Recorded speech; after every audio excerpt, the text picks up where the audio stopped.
Happy Tuesday morning, everybody. Texas Homer here with Paul Wadlington. We're going to talk about Texas football and some Texas basketball, whatever you guys want to talk about in the comments. Paul, Yes. how are you, man? Good, man. How are you? Good, man. It's been a while. I know it has. Let's get the chat going early. Okay, so this was I do think this is an interesting conversation. So we had a poll posted by, let me see, Ben Vorse 5. He says, let's settle this once and for all. Oklahoma or Texas A&M, who do you hate more? Hate more. Hate is the key word. Exactly. So that's where I think it's interesting. And, we've had this go on for the longest time, but I want to hear what you think about it. For me, I'll give you the vote totals in a little while. But for me, Oklahoma is the biggest rival. But I have respect for what Oklahoma's program has done. So that's not a pure hate mixture whenever I break down the concoction of the feeling.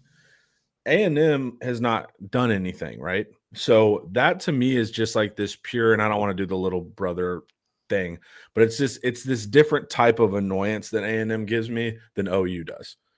And they're so like, their culture is so strange and so defined. It's like they shock me with how weird the culture is at A&M. Like even like the video posting yesterday where they're introducing their new coach. It's just so strange, man. Like they sawed varsity's horns off. Yeah, like some of the videos, we'll watch them and you're like, haha, what a loser. But to me, it's like I literally watch them with this like perplexed look on my face of just like, what is going on there? So it's just a very different thing with A&M. So who do I hate more is A&M because I don't have respect for their program. But as far as who do I think our number one rival is, it's Oklahoma. What do you think? Interesting. So many ways to approach this. If A&M's never done anything, how can you hate something that's not a threat? I do it all the time, man. Okay. I do it all the time. Like mushrooms are not a threat to me. I hate mushrooms. Is it because you had a bad experience on them? Not on them. Oh. I ate bad mushrooms when I was a kid. But it's kind of like tech was starting to try to do it. Like just be like annoying for annoying sake, like force their way into a rival situation. They never did it successfully, but it was that kind of heart of A&M where it's just like they're kind of trying to poke and stuff like that. It's more of like an incredible like annoyance. So I read a lot of history, and people don't realize that there was a long period in Europe. If you lived in coastal Europe, there was always a fear of the Vikings during the Viking Age, Viking raiders showing up in your town or going up a river and showing up in your town in their long ships. Replaced quickly soon after by the Barbary pirates, right? Where, there was a massive slave trade in European slaves most people don't know about, right? Of course, that's the Marine hymn where you get from the halls of Montezuma, the War of Mexico to the shores of Tripoli. And that was the Marine raid against the Barbary pirates that Jefferson, and I think later John Quincy Adams, we had some stuff with them. So the point was people had this dread and this fear because it was very real. If you lived in coastal England or coastal Norway or coastal France, you could be swept away by marauders or raiders, right? Who would just show up. And I think of that more as OU, right? Mm-hmm. They're the existential threat to the program. And A&M, I think most Texans, you've got some kind of family connection to the Aggies, don't you? At some level, or friends or neighbors? Yeah, sure. Friends or neighbors. I actually oddly don't have any familial connection, which is weird thinking through it. Interesting. Yeah, most of your family went to the Sorbonne. Yes, that's true. So, understandable. Yeah. But, and that tends to level it out a little bit. Like, I worked with a bunch of Aggies when I was in biotech, and they're all perfectly normal except the week that you play them, and then they otherwise normal people start saying like weird nonsense, right? Like they're still babbling. Day to day A&M people are totally fine. Yeah, it's their weird online presence, and when they start hanging out together, that's when it happens. Day to day. Now, I do have to say, I am old enough to remember when the Aggies were good, at least at a regional level, and they were insufferable. Yeah, I don't know. So as long as they're beaten down and sort of lovable losers, yeah. As long as they're oppressed, it's solid. As long as they're oppressed properly, as long as we have our boot on their firmly on their neck, yeah, then it's hard to hate them. It's more of a pity. OU, I mean, how many OU Texas games have you been to? 4. All right. Would you say their behavior is admirable? It depends on the win.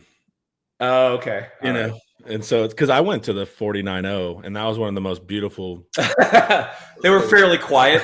Yeah, that was a nice day, man. Riding. I do. You brought up Tech, and that's interesting because I went to that Texas. I went to the Texas Tech game where we blew them out by 50 points, right? And there was a Texas Tech fan seated directly behind me who tried to be a Tech fan, which is just like annoying and insecure. Tech fans are like the people that before you even say hello to them, they say, "You think you're better than me?" Yeah, they have this weird. They project elitism onto us. It's like, at least let us be elitist first. You're like, sir, this is an Arby's. Like, yeah, like, what are you doing? I'm standing here with my son. Like, go away. But this guy had a bird call that the whole game, even as they're getting blown out, he would just blow his bird call. Yeah. And be like, Red Raiders, go. And I'm just like, God, you're a useless fan base of I had scorn. The conference championship, Texas versus OU at Cowboy Stadium. I had 2 OU fans who picked the wrong side of the stadium and were sit right behind me. And they were just screaming in my ear the entire, and of course we got beat, but like they were screaming in my ear the entire time. I've never been more like, I was like flexed, like so tense that entire, I'm already tense in the game. That was just like the worst experience ever because they were like clearly leaning in to where they could yell in my ear. It was brutal, dude. I also have to say in the 90s, it's been cleaned up considerably, but Commerce Street, there were hundreds of fights. It would go down on Friday night. Yeah.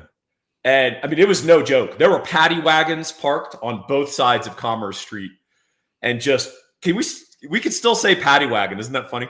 Yeah. But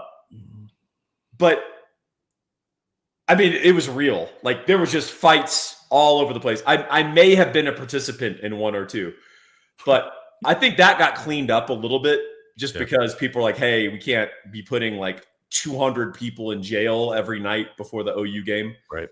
But that also played a role, I think, as well. I mean, the word when I go to Texas OU games in college, I would not wear boots. Yeah. I would wear tennis shoes.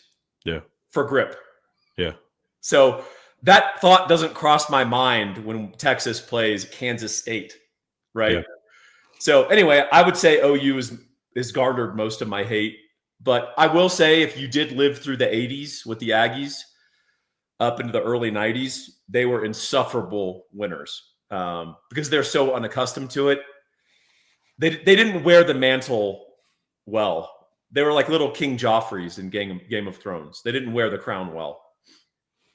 So for your hatred, there has to be some level of respect, and that's what garners it. You have the existential threat, that legitimate rival. Yes. That all has to be mixed together. See, for me, it doesn't. I can just hate. I can just hate, dude. It's one of my incredible skills, dude. I can just hate, dude. I can just. But my thing is like this, like even when I play OU and they beat us, I'm more mad at us than I am at OU. Like when we lose to them, it's like so OU is a good program check. Yeah, because like, are we up to par? Do we have heart? Is this team going to quit? Etc. A&M, I mean, we've just never used them as a gauge of excellence. Yeah. But OU doesn't have to resort to this is probably also growing up social media era, right? OU's fans are not great on social media, but they don't have to resort to the tactics of A&M. Like they can still like, hey, we have this many national championship. There's this false bravado with A&M that I think irks me. So you're speaking as a content creator who doesn't do trolling or just doesn't write anything or do anything controversial. Right. You would much rather have A&M fans mad at you than OU fans. Well, OU fan, yeah, they'll no, let me speak. Oh, yeah. Let me tell you from direct experience. Yeah. OU fans, you're dealing with some of the scum of the earth. Like in terms of what they'll try to do to you or like dox you and stuff like that. A&M fans, that's not really a thing. There's a bunch of, they have their weirdos, but they're like. Well, also part of their culture is like, but we're secretly nice. Yeah. Like, well, and also A&M fans are just, Aggies like being Aggies and like doing Aggie stuff and hanging out with other Aggies. Yeah. OU fans, I mean, I know I think Texas OU means a lot to Texas fans. It means more for OU fans. Does it? Yeah, I'm not a big like poke the rival fan base thing. I've written stuff that wasn't intended to poke the rival fan base, and they take it as an insult. I know that OU can be more actually vicious, like hearing people talk about their DMs and stuff from OU fans, like not in a fun, like a very mean-spirited, like, hey guys, we're talking about football, chill out type of way. But A&M is just like, there's no ground to stand on, and they act like there is. And so that's what I think irks me. Because look, my big thing is like attempt to be intellectually honest, right? That A&M is not intellectually honest. And so it's like, it's that part that they have like nothing to stand on, but they want to act like they've won 7 championships. I think that's what gets me with A&M. OU, at least, even when they're jerks, even whenever, they got to the mountaintop. They've been to Everest several times. You know that their fan base at least knows what's up. But A&M, speak sometimes from this place of authority that I don't believe that they have the right to speak from. Yeah, I think you also have the added layers of the core being particularly annoying, right? But I'll say this. There's no question that in some ways there's not an A&M, there's just an anti-UT, right? That's their self-definition is against someone else, right? Yeah. However, that's kind of watered down because do you remember that professor at Memphis who did the study? How many rivals we have? Or how many? So 9 different schools considered Texas their primary rival, and no other school in college sports had more than 3. Yeah. 9 different schools, dude. Yeah. So A&M, OU, Texas Tech. I mean, you're getting to like what, U of H? I guess Arkansas, U of H. I mean, yeah. I mean, it's you actually run out of schools. Yeah. Or is UTSA one of them? Like what? Like how can you get up to 9? Yeah. Baylor, I guess. Yeah, probably Baylor. TCU. I mean, whatever. So the point is, we're used to other schools having an issue with us. So A&M's not unique in that regard, right? Yeah. Like Michigan State has a huge chip on their shoulder about Michigan, but Michigan doesn't notice them and all their focus is on Ohio State. Yeah. And I kind of feel like that most of the time with Texas A&M versus OU. Yeah, but I feel like, I mean, I wouldn't tier them like that low in my mind, like in that exact situation. Because to me, it's OU's the main rival. There's no question because of their success and the history there. Like them backing it up. There's no question. OU's the number 1 rival. I think A&M is solidly the number 2 rival. And when they're good, of course, that'll bump them up more. I feel like how you're describing that situation is like what Tech was trying to do.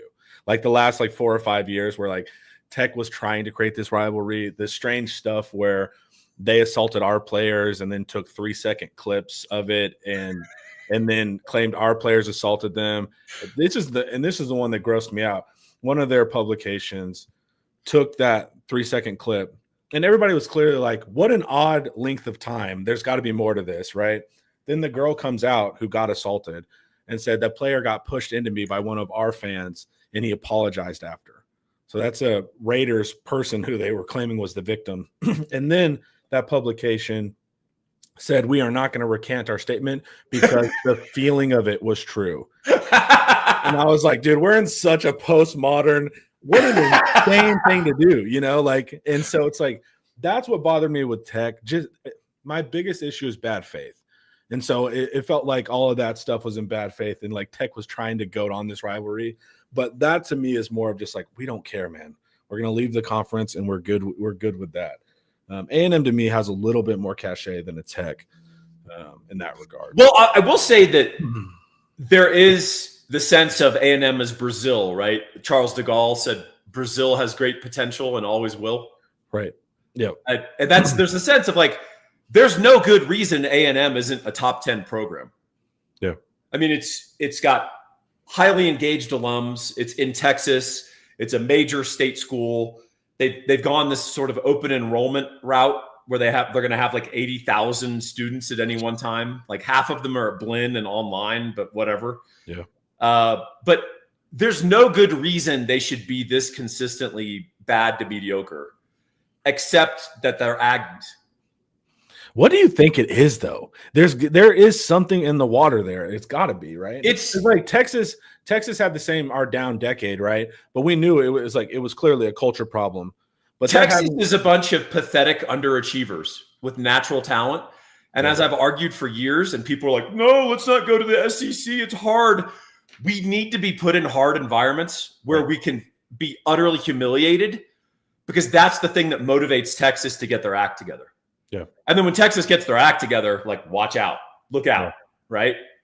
But if we're not challenged, we're the laziest dude on your high school football. We'll just collect the checks. Yeah. Yeah. So what you need is someone to come in and kind of like slap Texas. And then Texas goes, okay, fine. I'll try. And then when they try, everything's good. So that's why we want to be in the worst. I mean, we want to be in the most competitive environments possible. Going to force evolution. Because the sheer force of humiliation will force us to act. A&M preceded us to the SEC, had their Johnny Manziel flash, I guess, and that's it. That's Aggie football of the last 20, 25 years. I mean, and I do feel like Elko's a good hire. That's the thing, too. So it's like, I think they could be on the up there.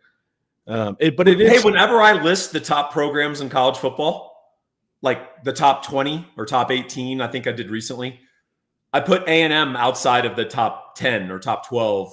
And I said, hey, you have to include them simply for their potential. Like if you threw open every college job, what's the order of attractiveness? What could a good coach maximize? And people always push back. A&M's never done anything. It's like, dude, it's not about the past. It's about the future. Yep. And as A&M gets more and more students, they will become less hardcore Aggie-like, and it will modulate some of their tendencies and moderate some of their tendencies. That's what I've always wondered too, right? How much of this fake bravado is like once they can actually stand on something, they are forced to become more reasonable. Like it's all they have, right? Is this kind of strange psychology. And if they actually started winning something, I think they're going to be miserable. Don't get me wrong, but they're actually they're going to be forced to at least point to reality in their arguments. Don't you? Well, like I said, Aggies like being Aggies and doing doing Aggie stuff. And they like all the weird traditions and they like the bonding that it creates. And it's fun, right? Where it's annoying is their need to self-define against someone else, right? It's a reactionary. That's the problem. It's reactionary. And so like when Texas joined the SEC, I don't know if you remember this, but the hilarious early takes from A&M people were, well, we would never allow that. Dude, and they call us like they said like we're the evil ones puppet stringing, but they were acting like they were the big dogs. The point is, we might be the evil ones puppet stringing, or at least we'd have that potential. Yeah. The SEC just told A&M like, shut up. Yeah, you don't even have a vote. Yeah, we're all doing this. In fact, you're going to vote for it. Yeah, and you will vote for it. Then AM's like, God, dog it. Yeah. But I think it's that we're like, that's a bitter pill to swallow, right? but it's that mindset that I think gets me with A&M. We're like, we wouldn't allow that. It's like, who do you guys think you are? Like, and so it's like Texas has the elitism. Don't get me wrong. I mean, we both went to Texas.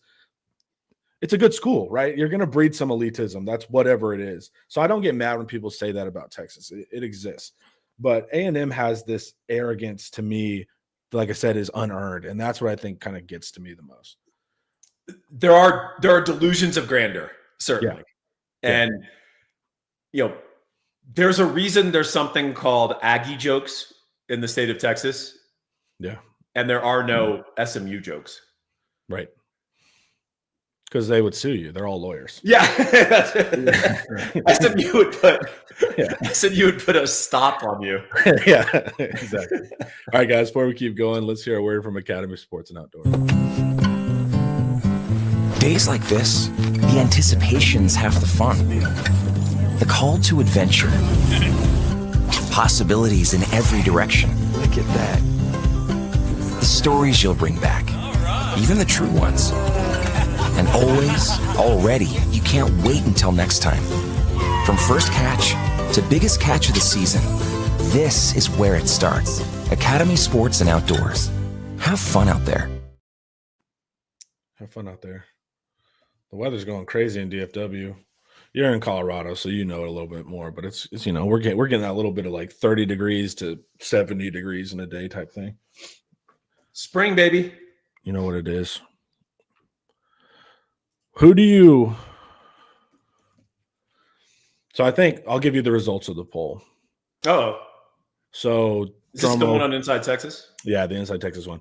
Who do you hate more? Right, keyword being hate, not who's your number one rival. Right. Texas A&M took the cake, 53% to 46% Oklahoma. So I wonder if that's a generational thing too. I feel like it is.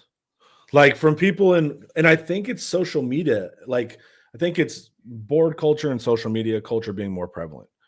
Because it's just like by the nature of it, you get more, and also right, it self-selects, right? A&M tends to say the wildest stuff because they can't back it up, and then immediately Texas Sphere goes onto their board, screen caps it, yes, right? And so there's the memetics of it, right? Yeah. You're being forced to see. Also, they're selecting the most insane of the insane, right? Every fan base looks stupid when you screen cap their dumbest posters. Yes. But it's like, I mean, that happens all the time. But I see more of that from A&M because it's total delusion of like. I think the difference, though, Connor, is a lot of those screen caps are like Aggie thought leaders.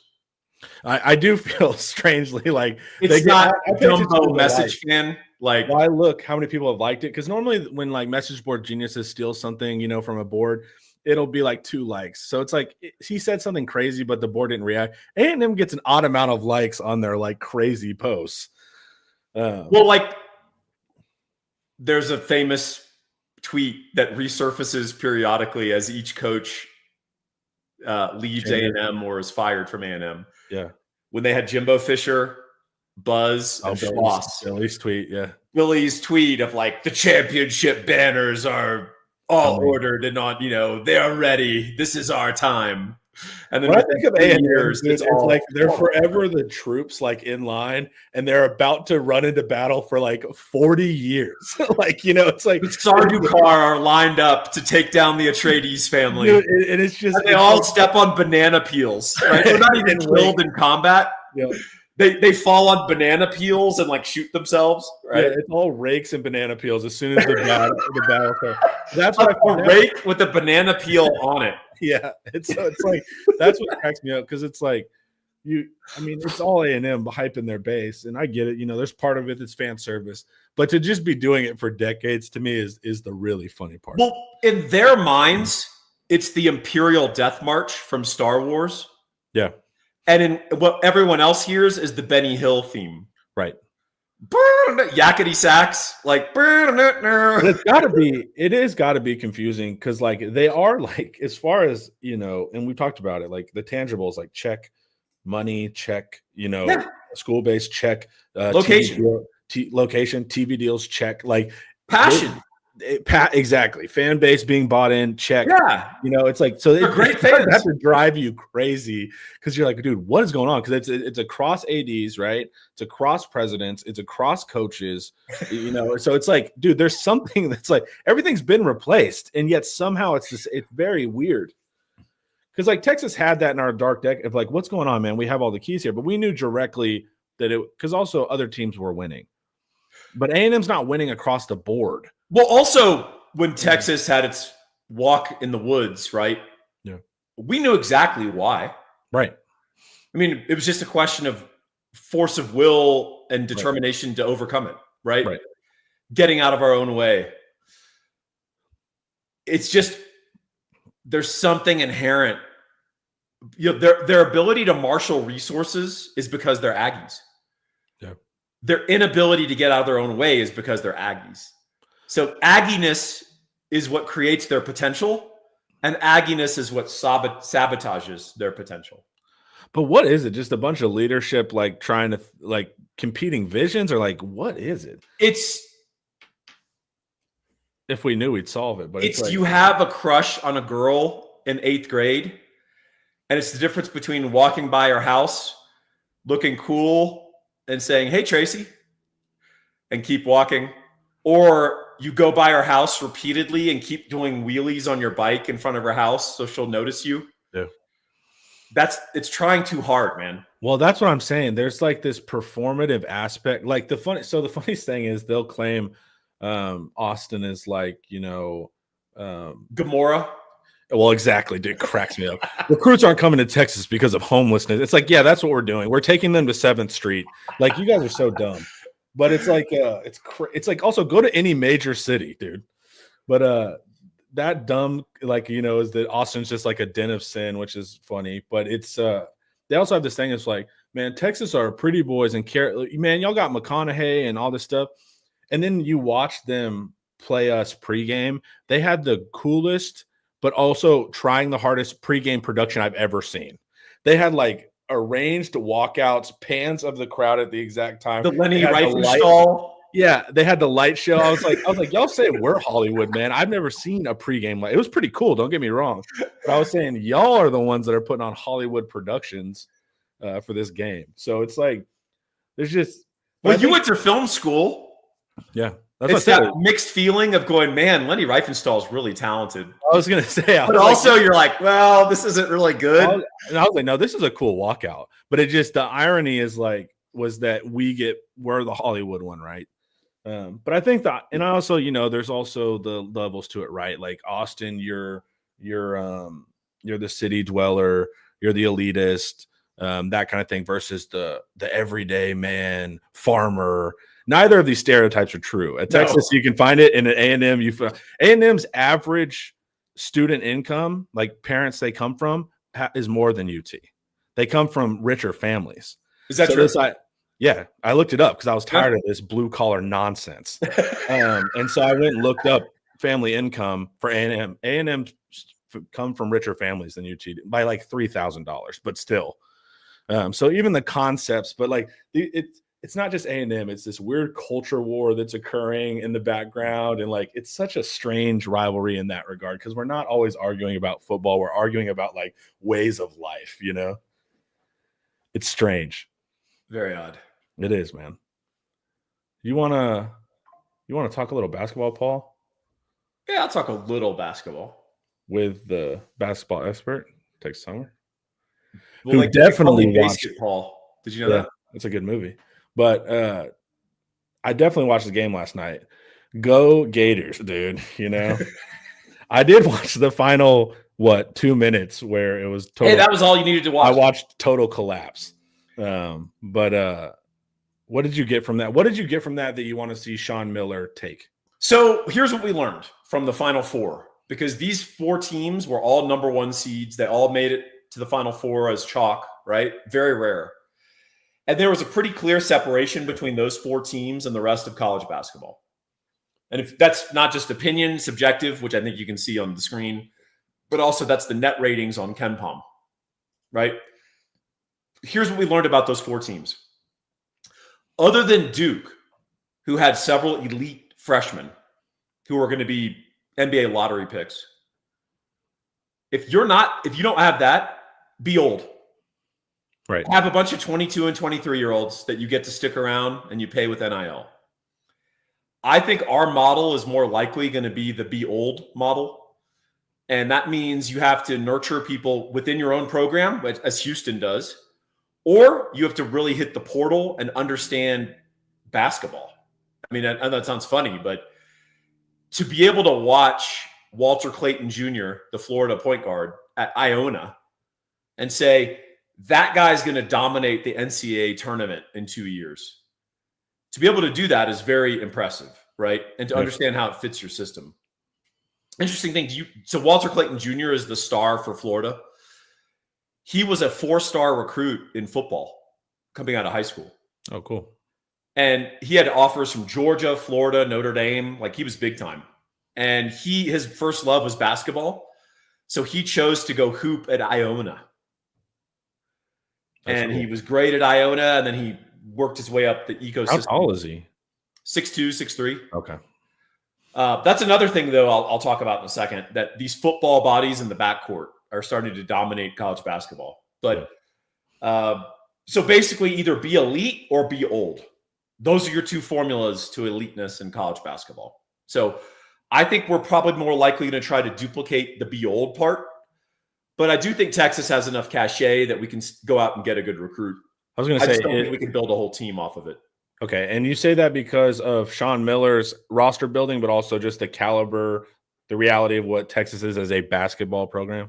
Just because what we are, and also it's the proven model now. Florida is comprised of transfers. And their 3 guards lead them in scoring, and those guys are like 22, 22, and 23. That's just the reality. Houston, older team. LJ Cryer's like a 5th-year senior. Their leading scorer. Auburn, the oldest team in college basketball. Their average team age is 6 months older than the Atlanta Hawks in the NBA. Ooh, wow. That's weird. Yeah. So this is the model. Either be elite like Duke and have Cooper Flagg and those kind of guys on your team, or have a bunch of old guys that know how to play basketball. And you can probably have synthesis or hybrid versions of both. Cooper Flagg surrounded by 3 seniors, right? That's good too.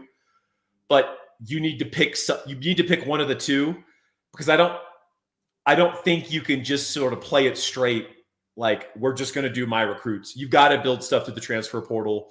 Xavier, if you look at their roster, almost entirely comprised of transfers.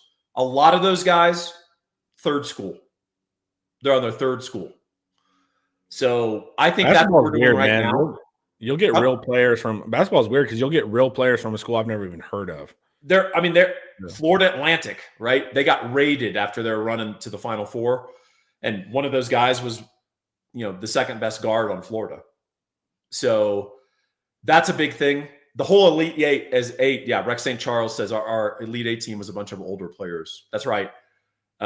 We've had some flashes with younger guys, but it is instructive that the Kevin Durant team that was all freshmen didn't advance.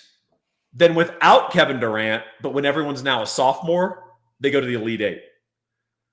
Dummies will go, well, Durant was holding them back, like that kind of thing. That's not why. It's because they were all freshmen. They didn't know what to do, like in a close game. Is that an Ian Boyd take? No, I don't think so. He's got some odd Kevin Durant takes. I don't think that's one of them. Yeah. But, hey, man, Ian keeps his own counsel. You got to admire that. He does. Yeah, that's can Texas play in those waters, though? Yeah, I mean, that's the thing is actually Texas fans, generally speaking, tend to underrate our basketball program and our basketball appeal. As I pointed out, we talked about, we're a top 15 program all time in wins. Over the last 30 years, so On3, I think, maybe it's on 24/7, I can't remember. A guy just released what he thought were the top 10 basketball jobs. And he got the first 4 or 5 correct, which I think everyone gets correct. Kentucky, North Carolina, Duke, and Kansas, right? And UConn probably is 5th. He had like Indiana in his top 10. Indiana hasn't been relevant in college basketball for 30 years. Yeah. Like Texas is clearly a better program than Indiana over the last 3 decades. Yeah, but perception matters so much there, right? That's where the Texas needs perception of a to- journalist sort of is irrelevant. It's more the But I would players, even right? say, like, even to the fans, like even our own fans, including me, doesn't realize that Texas has that many wins. Hey, I don't want to relitigate all this. Here's the truth. If Chris Beard was still our coach, we're a top 5 program, top 10 program. Yeah. That's just reality. But do you think we can market ourselves better? Because it feels like our fan base doesn't even realize we're that much of a winning program. We're 2 years away from being that, dude. Yeah. Moody was rocking. Texas was all the talk. We had a deep run into the NCAAs that probably would have gone even potentially deeper if we'd kept our coach. We had it going. So, but also I thought Beard was an excellent marketer. He's an excellent marketer. He's an excellent. He was he's out in the top streets 5. with it. He's a top 5 national coach. Yeah. Speaking of A&M, right? Yeah. Paul, who's the opposite of Texas A&M? The Who has opposite. real skins on the wall, Paul? The guy who has great potential and fills it and fulfills it every day. Gabe Winslow. You got to give him a call. 832-557-1095. Whether you're a Longhorn or an Aggie, he will make sure that your dream of home ownership comes true. Also, if you need to refi, this is the guy to talk to. Reach out to him. 832-557-1095. Over 2 decades of experience in the industry. Go read his Google reviews, like 200 5-star reviews with paragraph after paragraph about his amazing problem solving, how he solved this exotic issue that no other mortgage guy could solve. Connor, if you're going to a big bank to get your mortgage done instead of to a broker, you're doing it wrong, man. You want to bid your business against 70 different lenders, not one. That's how you do business. Be a capitalist, y'all. Call Gabe, 832-557-1095. So with the latest additions, been able to keep some players, get some transfers. How are you feeling about building the roster right now? Good. We just added a 7-footer from Florida Atlantic, who from a use basis, he's playing like 18 minutes a game. He was averaging 10 and 5 in 18 minutes a game, which is very good. And he's young. So he's only growing into his powers. He's going to fill out his body. He's going to get more confident. He's going to get stronger. He's going to develop more shots. So Texas has done a good job so far building out the complementary parts of the roster. We need to go, if we're going to elevate, we need to go land a couple of studs.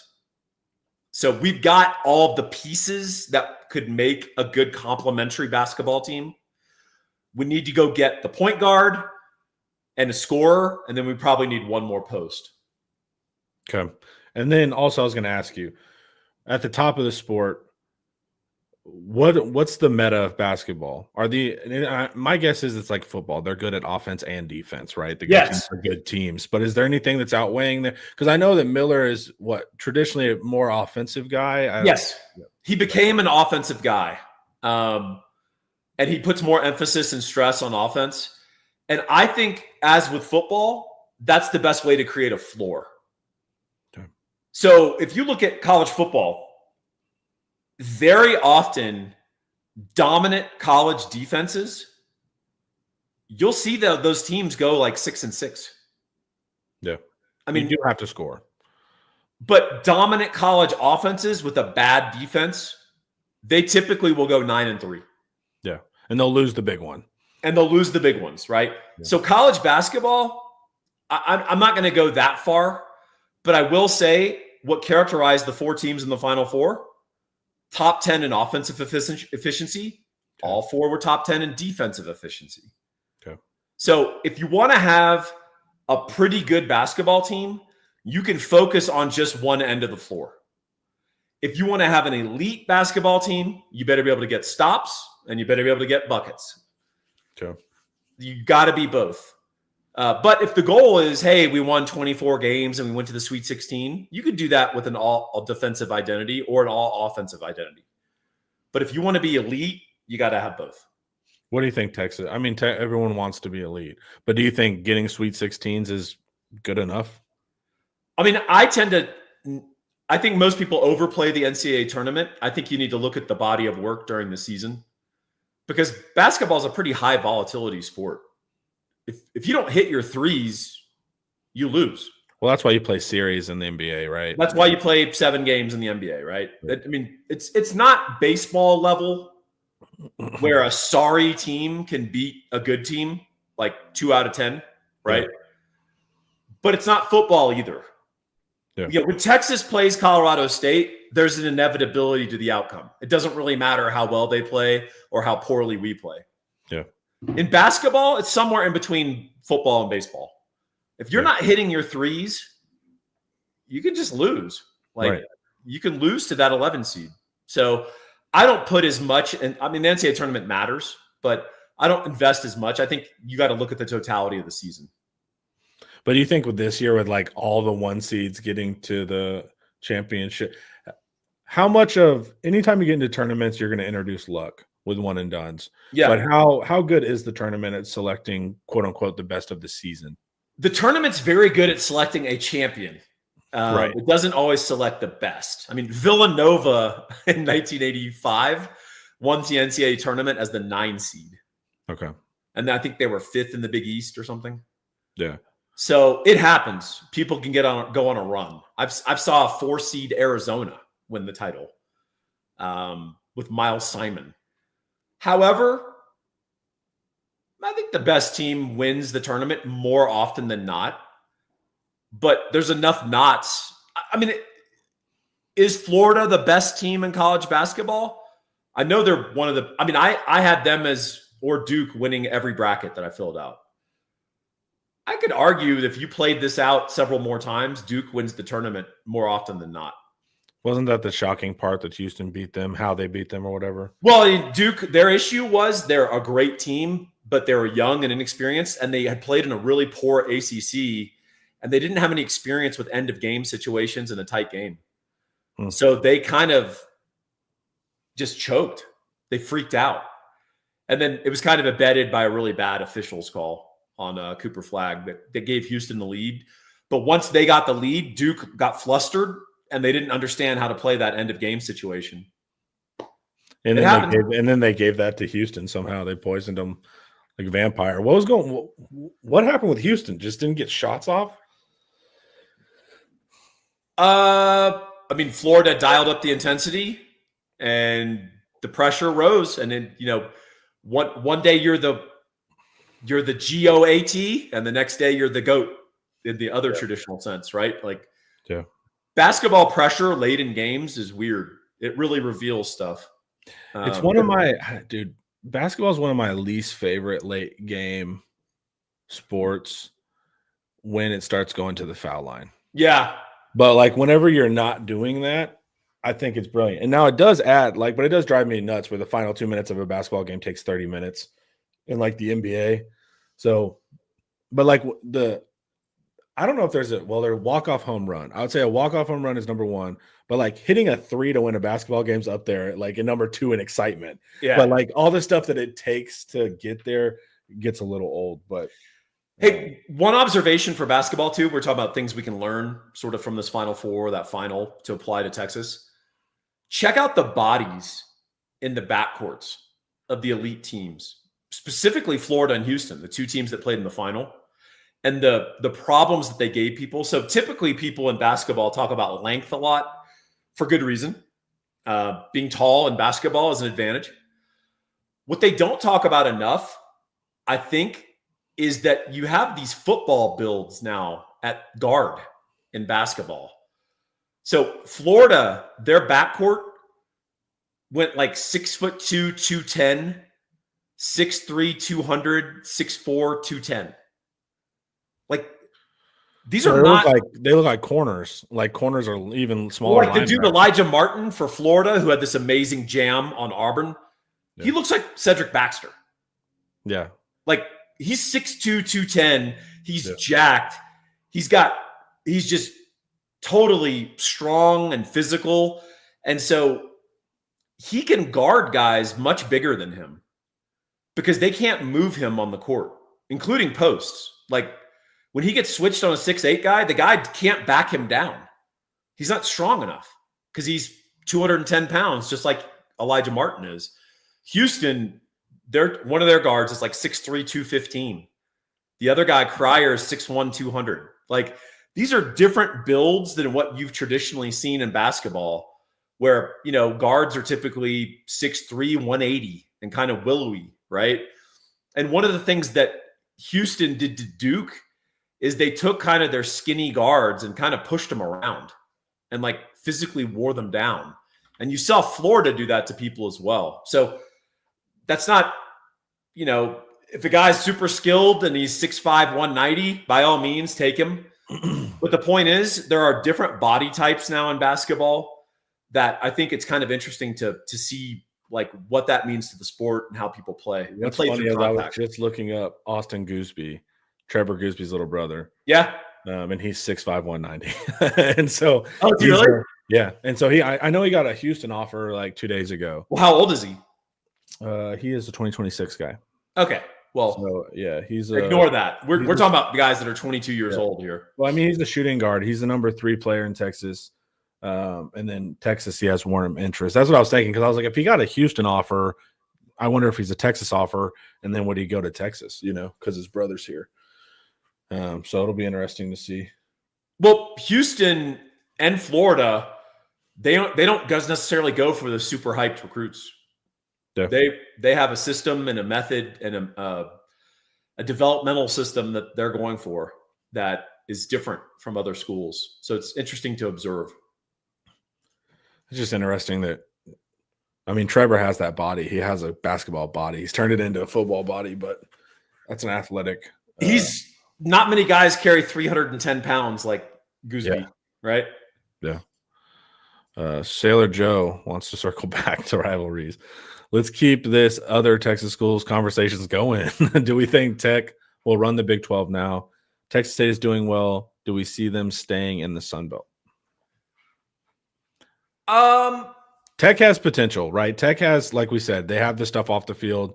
Who is it Cody? Is it Cody? Double Eagle guys? Yeah, the Double Eagle guys. Like, they have the money there, the buy-in there. The school likes the sport. They have an intensity to it. I don't know if the Big 12 will ever get dominated, because it's not on the level of a Texas, resource wise. But I think they'll have some good seasons. They got Bailey. I mean, they're buying. Can they build the team versus buy key guys is the question. Yeah, and I mean, the Big 12 is built of a lot of schools that are kind of peer equivalents, right? There's a lot of good reasons Utah should excel. There's good reasons Baylor should excel in the Big 12. Mm-hmm. Houston, if they get their act together, right? That's kind of the charm of the league to me. BYU, right? In a good year with a bunch of seniors and 24-year-olds, they can be dominant. So, yeah, that's part of the charm of the league. Arizona State, as long as Dillingham's there, they're a factor, right? Right. So, yeah, I mean, that's part of the charm of the league. I mean, you can make a case for anybody. What I would argue is and I think I said this last year, and boy, if you guys had really acted on it, you made a bunch of money. Don't pick the preseason favorite to win the Big 12. There's no value in it. Right. Go down and pick the number 6 team. That's at, plus 1,800.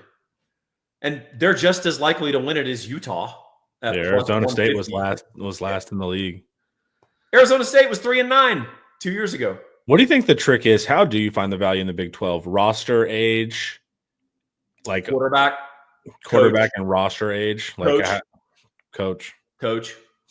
But it's like Dillingham, we wouldn't have known that Dillingham became Dillingham after that season more. It's it would be hard to even project Dillingham to have that level of rise. So I'm trying to think of how do you find, could you just numerically be well, so I've written about this. There's the Big 12 development cycle. Right. And so teams, and Baylor is the embodiment of this, right? Mm-hmm. I mean, the Baylor beta, for those who don't know, beta is like a measure of volatility in the stock market. So right now the stock market has a lot of beta, right? Yeah. Baylor is like that. They will go 11-2, win the Big 12. The next year they're 4-8.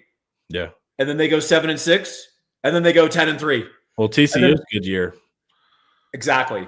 So Big 12 teams have very predictable developmental cycles. So whenever you see TCU get 8 guys drafted, sell them short the next year.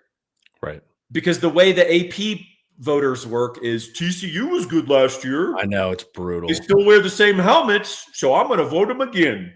Yeah. By the way, if Texas disappoints, that's going to be the logic, right? Right. We're going to lose like 25 drafted dudes over 2 years. Yep. Yeah, I think Texas is going to take a step back, and that's against every bit of my brain trying to make me fan out and pick Texas. It's like I'm just like the fact that I have questions gives me pause. I think this spring portal is more important than the average Texas fan believes. Yeah, I think we have bigger holes in some areas than people are led to believe, and people are doing stuff of like, oh, this freshman Emery Winston had a good practice. Yeah. It's like, he's not ready to play against Georgia, guys. Yeah. Like, that's wonderful. He's not ready. Well, the point too, if you're having to bring up freshmen at a position, that's telling you something. If it's not Xavier Worthy. Right, exactly. But it's like if we're having to talk about third or fourth string guys on a depth chart at a position, you should be wondering why are we even hearing that guy's name? Because theoretically, at a healthy position, that guy wouldn't show up for 2 or 3 years. Well, and people do I'm familiar with these 4 names, therefore we have depth at tight end. Right. And it's like that's not how depth works. Yeah. Depth means you have multiple high-level players, not familiar names or names you can name. Right. Or, back in the Herman days, they'd be like, we have 17 receivers. We have great depth. Did I? Yeah, we did. And it's like, we have no depth because they suck. Right. That's the reality. It's not just bodies. No, depth is not bodies. Depth is quality. So I can tell you this, Texas has depth at edge. Right. I can tell you this, Texas has depth at linebacker. Right. But we have depth at safety. I know you can name some names. When your second string is a year out from the NFL and your third string is 2 years out from the NFL, that's when you're getting into depth territory, not just because you have numbers at the position. Or I think I said you'll know Texas football is revived right when our transfers go to another school and ball out. Yeah, and start and do a good and job. It's already starting to happen. Xavier Alford was legitimately a star for Arizona State. Yeah. He didn't see a path to playing at Texas. So people are like, oh, we really missed that one. No, we didn't miss it. That's the point. Yeah. We're not like if Billy Walton has 7 sacks for SMU this year. Right. It's a good thing. It tells you something about our program level. That we had a good player and he's a good player and we still had 2 guys in front of him because they're better players. It speaks well of Alabama that Alvin Kamara transferred to Tennessee and balled out. Yeah. Right? So that's when you know that you're starting to stockpile talent. So, a good example of Texas being good is that your third string quarterback goes and starts at Duke. Right? Right. And then they boot him, but nonetheless. Yeah. The only thing is we're playing a bunch of teams with question marks next year as well. Some. Yeah. So but I do like what Bryant's thinking here, like Blake's thinking here, because so many times people think of Texas as a vacuum. Like they just think of our roster not in comparison to other rosters. True. And that's the biggest mistake you can make. I'm guilty of that all the time. Yeah. Because my assumption is, well, Ole Miss is just going to run it back. Right. And it's like, oh, I actually took the time to study Ole Miss for writing my big season preview book. And I'm like, Ole Miss is screwed. Yeah. Well, it's like even in my preview videos, right? People are always kind of surprised when we just have this natural thing where we don't really scout the other team besides, they have a receiver that has X yard. That's not a scout. And so they'll always be surprised because our natural human tendency is just to focus on our strengths and not relative to hey man, we might be a great running team. We're going up against the best rushing defense. Now these things matter, And so I agree. There's more question marky teams out there. It's just for me, man. We have our 2 top receivers that are not going this spring. We have a new offensive line, Arch, who I love. But man, if you could have got Arch with this team last year, dude. Oof. And I'm not saying Arch last year with last year's team. If I could have moved last year's team and had Arch this year, yes. damn, you know? Well, and I'll say this. So there's a huge amount put on the opening games in college football. LSU, Clemson, Texas, Ohio State, even Auburn, Baylor, right? And it's supposed to be predictive of their entire season. And sometimes it is. We might beat Ohio State and still go 9-3. Right. That's the thing too. There's volatility here in the league. So it's like, dude, we might win the big game. Sark's pretty good there. But Florida's going to reach up and punch us. You know, like there's something like that where, and I don't even think Florida might be reaching up. They have a cool team. But it's like, I feel like that thing too. There's going to, with youth and experience comes this natural kind of volatility. That's what I worry about. And you have the potential, like the way certain teams are built. So we could have played OU a dozen times last year, and we're going 12-0. Yeah. And we'll win in different varieties of game. Yeah. Most of them will be by blowout. This year's OU, simply by fact that they have a quarterback that they can really run the ball, John Mateer. I like him as a quarterback. Those one-off kind of skill sets, they give you the ability to have the quarterback carry the ball 30 times and potentially win a game that they shouldn't. And then the same OU team will go lose to Kentucky. Correct. So that's part of the volatility of the SEC is that there's a level of inherent challenge even to the sorry teams, right? Yeah. Ole Miss, who you're going to see, they're going to have a bunch of dudes drafted, right? When they have the NFL draft here in a bit. They didn't go to the playoffs because they lost to Kentucky at home. Right. That's inexplicable. Yeah. But then you look at Kentucky and you're like, so the lower, I'll say this, the Big Ten, the top of the Big Ten is as good as the top of the SEC. Right. The bottom of the Big Ten is garbage. Yep. The bottom of the SEC isn't garbage. Yeah. Like Arkansas is not garbage. They're not as good as Texas. They're not as good as Georgia. They're not as good as LSU. They're still going to have 5 or 6 players, man. They're going to have dudes. Yeah. And that's the really irritating thing about the SEC is even the bad teams. I was watching Mississippi State last year, Connor. Yeah. They went winless in the SEC. And I'm like, they've got 3 guys I would take on our team and they would start. Yep. Like that Mario Craver guy. Mm-hmm. He would be a player for us. Yeah. And now he's a player for A&M. Yeah. So, again, I'll say the spring portal might be more vital to us than people think. Like, we're not a completed product right now. And I think the portals, I mean, you're going to have to, of course, if you get a receiver, you're going to want top NFL talent. But, man, I just really want to set the floor at some positions too. Like, if I can just get a solid tight end that I know can block and receive, like that stuff's going to be important to me. I want to lower variation. I want steady hands. Let me argue the pro-Texas part. Sark has created a developmental program. We replace people here. And that is not something you could say about Texas 5 years ago. I mean, God help us in 2021 when Sark took over. Yeah. Is there a guy on the Texas defense that could start now that started in 2021? You're going to have like one, but it's like, Who? I mean, oh, that's true. I wouldn't even know, but I'm just trying to think. There's going to be one. And on offense, I guess Bijan would start and a freshman Xavier Worthy. Yeah. Who was?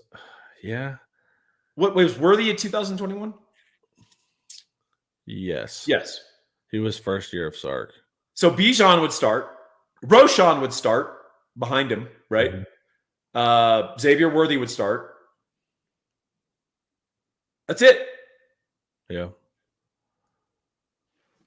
Yeah. Someone said Ojomo. Ojomo was in 2022.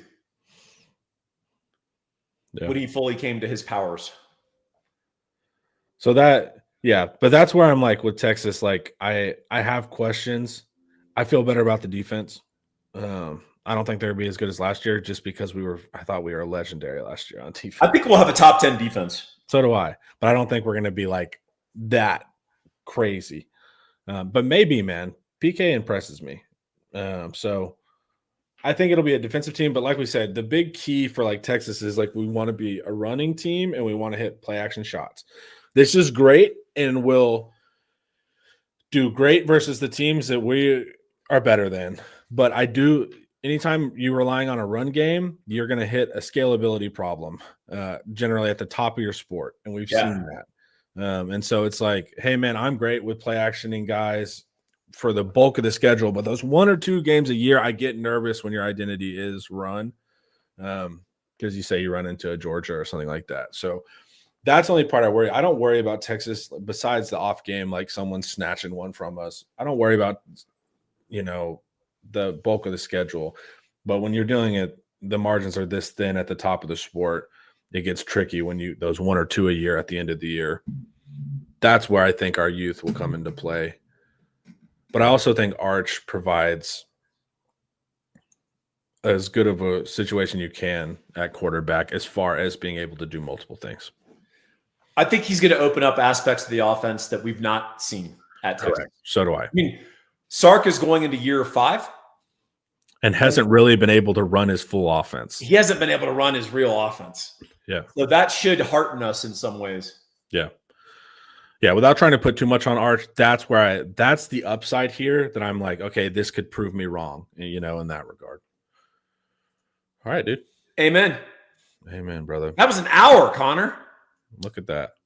Look at us. Chat, thanks for hanging out. Paul, thank you as well.